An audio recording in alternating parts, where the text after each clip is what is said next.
Olá, irmãos e amigos, estamos juntos mais uma vez para o nosso café com Deus.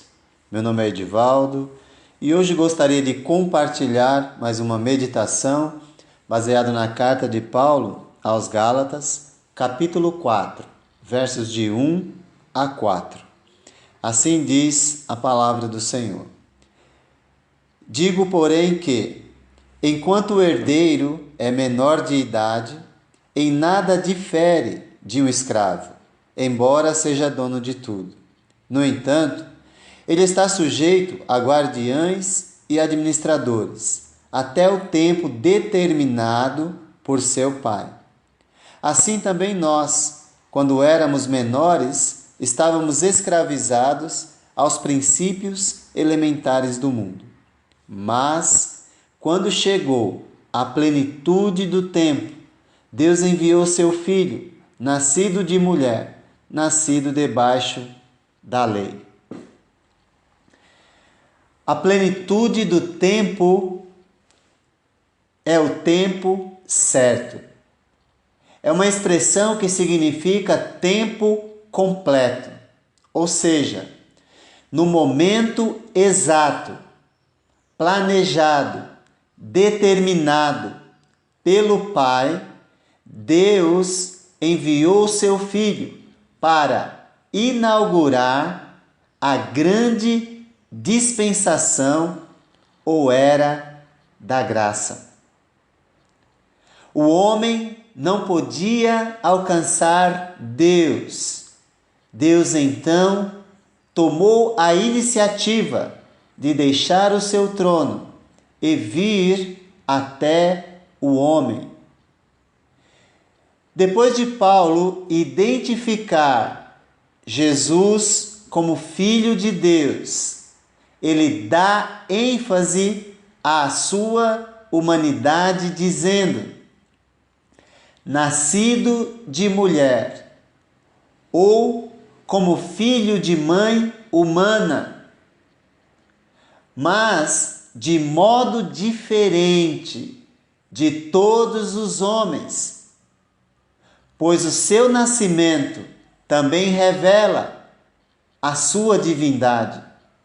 Quando o Espírito envolveu aquela Maria para que ela abrigasse em seu ventre o Verbo que se fez carne e habitou entre nós, conforme lemos em João 1,14. E João diz: ele habitou entre nós, cheio de graça e de verdade. Com essas palavras, o apóstolo Paulo reconhece o milagre da encarnação de Cristo, ou seja, Deus se fez carne. Ele assumiu a nossa natureza humana, como também a nossa responsabilidade e os nossos fardos criados pela lei, pois ele nasceu debaixo da lei para cumpri-la. Mas isso Cristo fez a fim de elevar a nossa natureza humana, para que pudesse transformá-la de acordo com a sua própria natureza divina. E assim nós pudéssemos, revestidos de Cristo, alcançar a natureza eterna do Deus que se fez carne. Mas também, enquanto vivêssemos aqui nessa terra, nós pudéssemos alcançar o seu caráter como homem.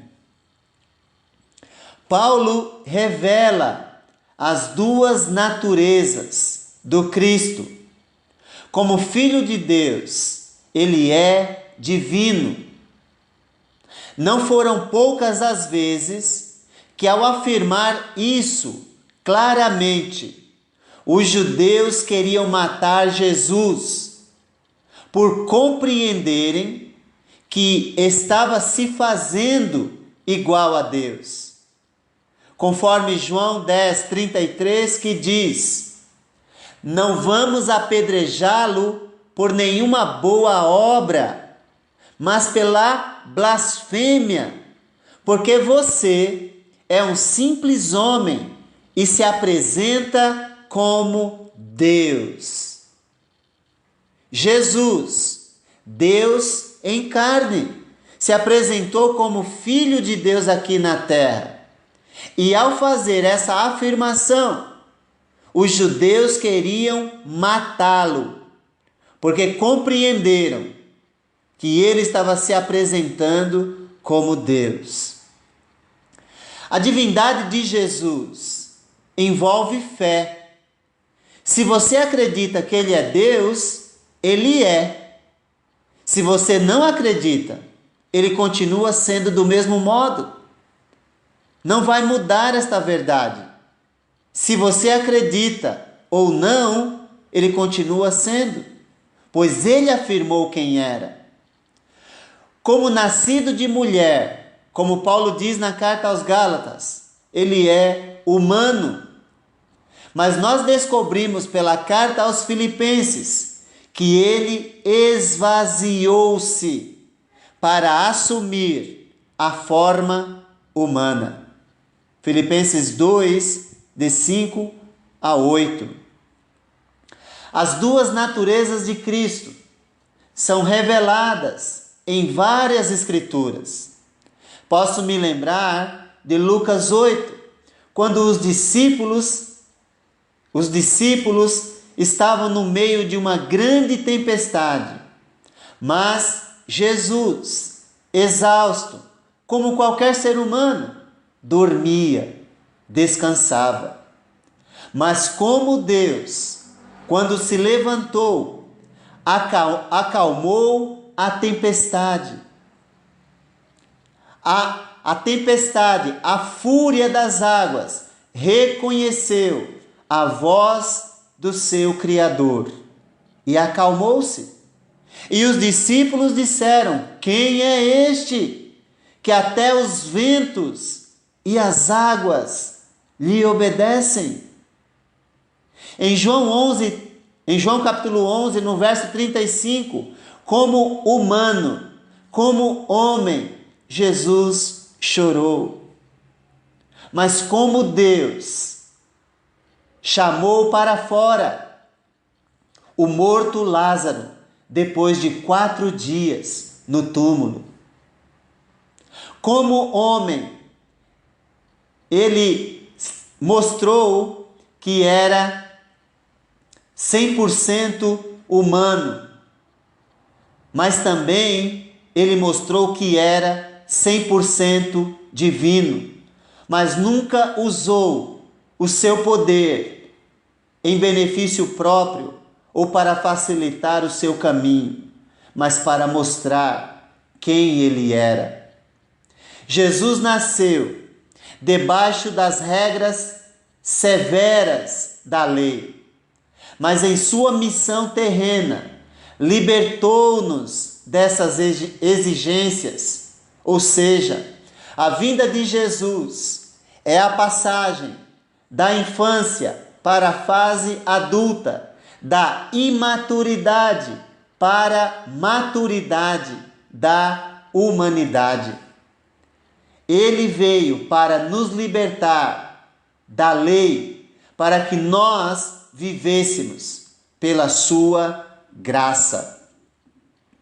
O evento que serve de passagem da menoridade para a maioridade foi a sua morte na cruz. Em várias ocasiões, Jesus disse: ainda não é chegada a hora. Mas quando chegou o momento, ele disse: agora meu coração está perturbado. E o que direi? Pai, salva-me desta hora? Não, eu vim exatamente para isto, para esta hora, em João 12, 27. Esse é o tempo certo.